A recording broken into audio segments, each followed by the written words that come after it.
Hello everyone, this is Pratisha and today I am here to discuss some of the scientific techniques. We already discussed the scientific principle in the previous video. Now it's the time to discuss some of the scientific techniques. Let's see one by one. Functional foremanship. Functional foremanship means to say we are talking about the workers working at the factory levels. जो factory levels पे जो भी workers काम करते हैं उनके लिए इसमें डिवाइड किया गया है, उनके लिए दो डिपार्टमेंट्स बना दिए गए हैं, प्लानिंग डिपार्टमेंट और प्रोडक्शन डिपार्टमेंट। क्या है कि एक पर्टिकुलर इंडिविजुअल हर एक पर्टिकुलर फील्ड में अच्छा नहीं हो सकता, मीन्स हर चीज को अच्छी तरीके से संभाल नहीं सकता, मीन्स वही वर्कर प्लानिंग करे, वही वर्कर फैक्ट्री लेवल पे काम करे। It is not to be that means a particular person is not good in each and every field, so it is a need in the any of the organization. They should divide the workers according to the individual capability and the experience in the particular field. किसी भी काम को उसकी means जो इंसान उसको कर सकता है उसे वही काम असाइन किया जाए। ऐसा नहीं है कि सारा काम एक पर्टिकुलर इंडिविजुअल को ही असाइन किया जाएगा, तो क्या होगा, ओवरबर्डन होगा उस पर्टिकुलर इंडिविजुअल। जो जिस चीज में वो इफेक्टिव है तो वो उस चीज को भी अच्छे से परफॉर्म नहीं कर पाएगा। तो क्या हुआ, जो फैक्ट्री मैनेजर था उसने प्लानिंग इंचार्ज को अलग कर दिया और प्रोडक्शन इंचार्ज को अलग कर दिया। It involve mainly the 8 boss.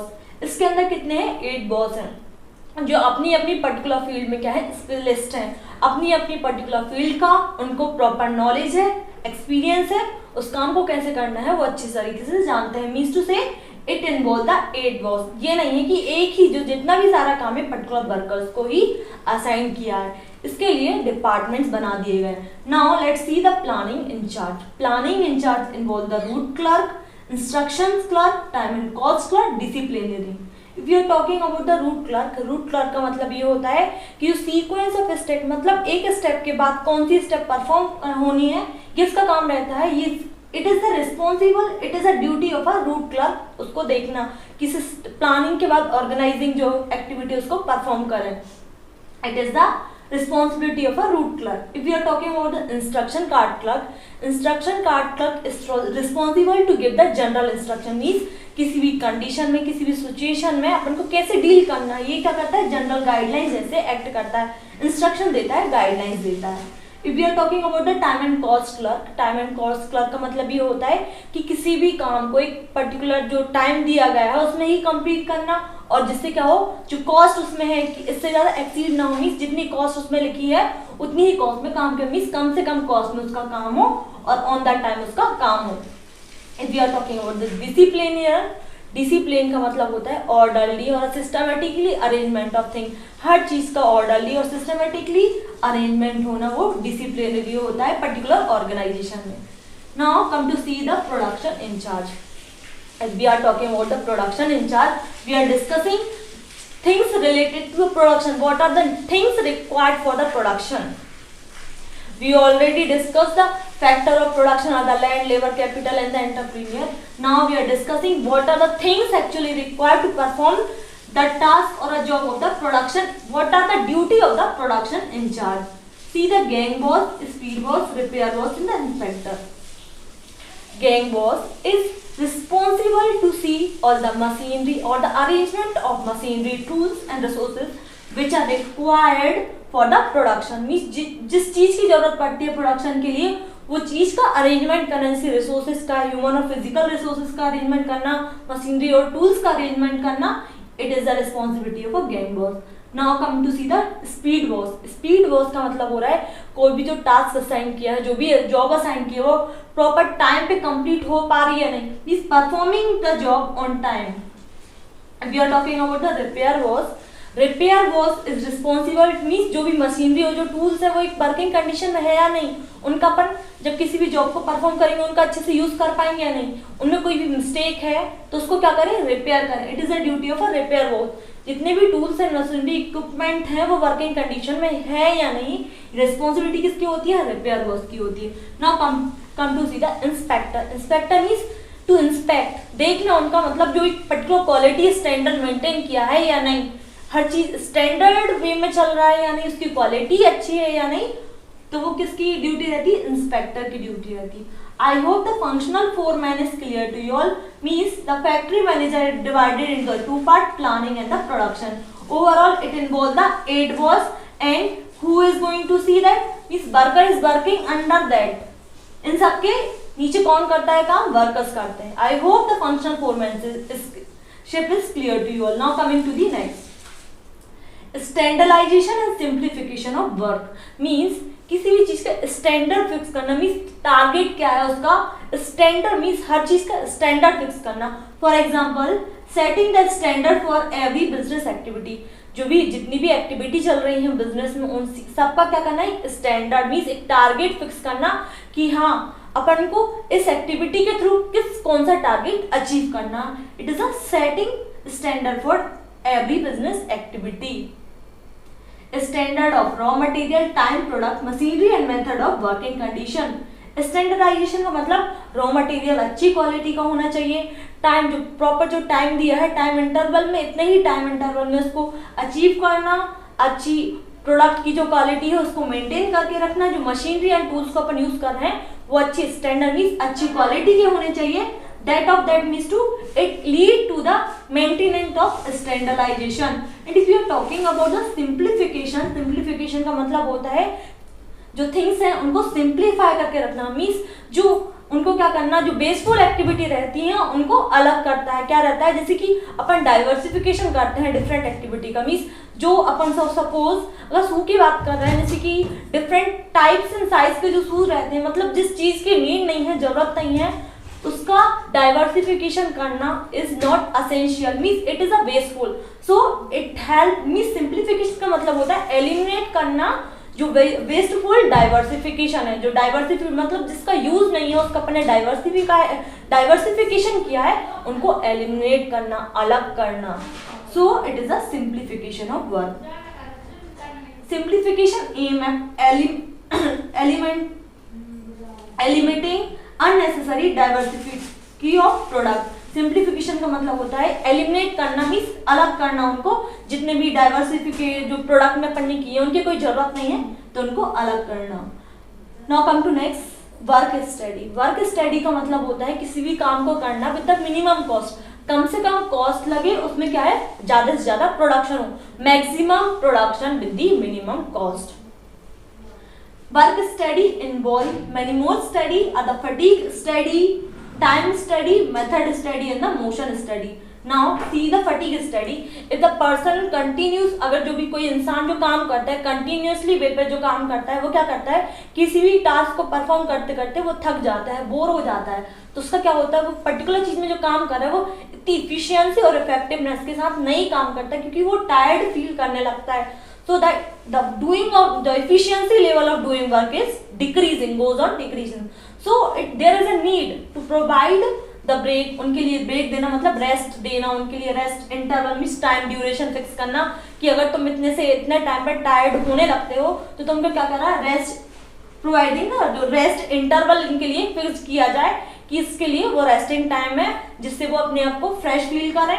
फिर क्या होगा, after that only they have to go for their work. So it will lead to improve the efficiency and the effectiveness in the particular field of work. ऐसा नहीं है कि person bore हो रहा है पर्टिकुलर फील्ड में, जो काम करते रहते हैं लगातार, तो क्या होता है कि पर्सन की इफिशियंसी लेवल अपने आप कम हो जाती है. तो ऐसा नहीं करना चाहिए. उनके लिए क्या करना चाहिए, the frequency of rest interval. कितनी फ्रीक्वेंसी मीन्स इतने से इतना उन्होंने काम किया, उसके बाद वो कितना थक पा रहे हैं, उनकी कितनी इफिशियंसी लेवल डिक्रीज हो रही है, उस हिसाब से उनको रेस्ट इंटरवल प्रोवाइड करना.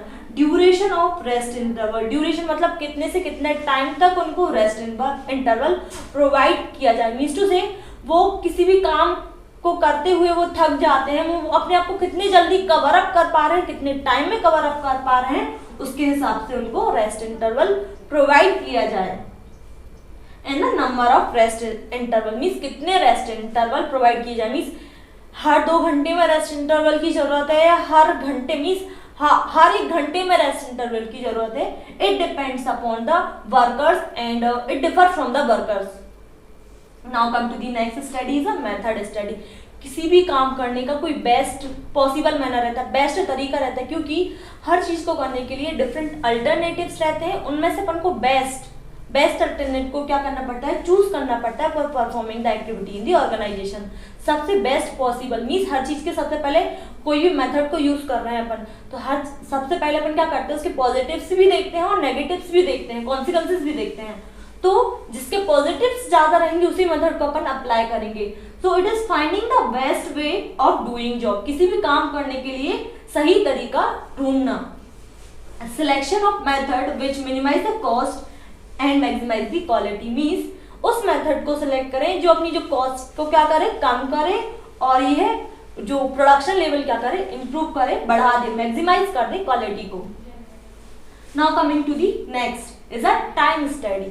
टाइम स्टडी मीन्स जो अपन को कोई भी टास्क असाइन किया है, जो भी जॉब असाइन किया है, पर्टिकुलर जो टाइम, जो फिक्स्ड टाइम में अपन को जो जॉब करनी है, वो जॉब अपनी टाइम पीरियड के बेसिस पे हो पा रही या नहीं, मीन्स ज्यादा टाइम कंज्यूम नहीं करना, उस particular fixed period of time में अपना जो काम है, मीन्स टास्क है और जो जॉब है, रिस्पॉन्सिबिलिटी है, उसको पूरा करना is a time study.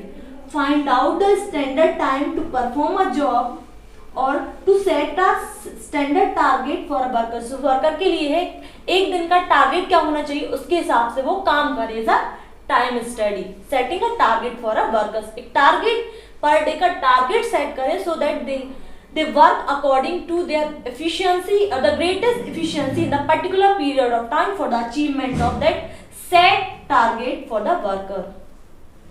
Now coming to the next study is a motion study. If we are talking about the motion, it involves the movement. जो मीन्स जब तक अपन किसी भी ऑर्गेनाइजेशन में काम करते हैं तो किसी भी पर्टिकुलर टास्क अपन को असाइन किया जाता है, फिक्स पीरियड ऑफ टाइम में अपन को परफॉर्म करना है, लेकिन उसमें ये भी देखना है क्या प्रोडक्टिव मूवमेंट हो रही है, क्या अनप्रोडक्टिव मूवमेंट हो रही है। फॉर एग्जाम्पल किसी भी वर्कर को टी पीने, मतलब टी के लिए अगर बाहर जाना है तो it's better that he call for the tea at that place only where he is sitting. ये नहीं, ये अनप्रोडक्टिव मूवमेंट होगी, मीन्स ये वेस्टेज ऑफ टाइम भी हो रहा है। अगर if a person want to have a tea, then he might not going to the outside and he may call the tea at that place where he is working only. तो ये क्या होगा, ये टाइम को waste नहीं करेगा और अपना काम भी इफिशियंसी में चलेगा। मीन्स प्रोडक्टिव और अनप्रोडक्टिव मीन्स जहां जहां जरूरत है मूवमेंट की एक प्लेस से दूसरी जगह वही मूवमेंट किया जाए। अनप्रोडक्टिव मूवमेंट को क्या किया जाए, एलिमिनेट किया जाए, उनको हटा दिया जाए। Eliminate the unproductive movement to differentiate between productive and non incidental, मतलब जो अचानक से हो जाती है, मीन्स जहां जरूरत नहीं है फिर भी अपन we are moving here and there, it is a wasteful of time and the movements also, these are unproductive, जिसका कोई यूज नहीं है, we do not have the return from that movement, means अपन यहाँ गए हैं, अपना टास्क तो अचीव नहीं हो रहा है, we are wasting such a time and the unproductive movement, these are called the unproductive movement. Now coming to the next, differential piece based system. Differential piece based system का मतलब ये होता है जो efficient and non efficient worker रहता है, जितनी जो इफिशिएंटी के साथ काम करता है जो वर्कर, उसके लिए ज़्यादा से ज़्यादा सैलरी और वी कैन से ज़्यादा salary and the compensation provide की जाए। जो नॉन इफिशिएंट वर्कर रहते हैं वो अच्छे से काम नहीं करते तो उनको कम सैलरी प्रोवाइड की जाएगी। It is a different means अपन जो उनको वेजेस प्रोवाइड करते हैं उसके लिए अगर रेगुलर बेसिस पे उनको ये सब किया जाएगा तो वो क्या करेंगे, मोटिवेटेड रहेंगे। जो अच्छे से काम कर रहे हैं उसको high compensation and the salary provide की जाए, उनको training and development programmes provide किए जाएं, तो ये क्या होगा, किसी भी वर्कर्स को क्या करेगा, रेगुलर बेसिस पे मोटिवेटेड रहेगा और जो वर्कर्स उसमें काम कर रहे हैं उनके आइडियाज और सजेशन को क्या करें, वेलकम करें और उनको आइडिया सजेशन को वेलकम के साथ साथ उनको उसके लिए रिवॉर्ड दिया जाए। तो क्या होगा, ये जो उसमें काम कर रहे हैं तो उनके क्या होगा, मोटिवेशन इंक्रीज होगा। Differentiate between the efficient and the non-efficient workers. We already discussed this.